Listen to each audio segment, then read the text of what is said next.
अस्सलाम वालेकुम, कैसे हैं आप सब। उम्मीद है कि सब ठीक ठाक होंगे। आज हम बना रहे हैं मटन शनवारी कढ़ाई। उसके लिए हमने एक में ऑयल थोड़ा ज़्यादा जाता है, ये 2 कप ऑयल लिया है हमने। इसको हमने गर्म कर लिया और ये जी मटन है हमारे पास, इसको हमने धो के साफ़ कर लिया है। इसको हमने इसी तरह डायरेक्ट इसमें डाल देना है और इसको फ्राई करेंगे हम 5 से 10 मिनट। इसको हम फ्राई करेंगे ऐसे ही। इसको हमने सिरके वाले पानी के साथ भिगो के गोश्त को तो रख देना है। आधा घंटे बाद इसको धो के हमने फिर इसको इस्तेमाल करना है।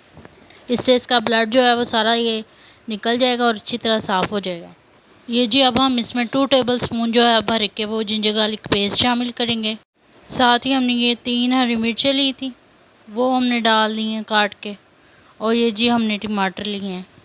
शनवारी जो है वो टमाटरों के साथ ही बनती है, तो टमाटर इसमें ज़्यादा जाएंगे। ये 10 टमाटर लिए हैं हमने, ये डाले हैं इसमें। टमाटर जब थोड़े से पक जाएंगे तो हम इसका छिलका जो है वो उतार देंगे। इसी तरीके से आप चाहे तो पहले छील के भी डाल सकते हैं, वो आपकी मर्ज़ी है।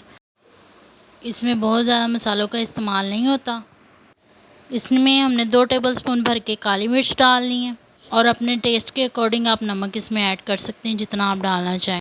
एक बार इसको हिलाने के बाद हम इसको दम पे रख देंगे।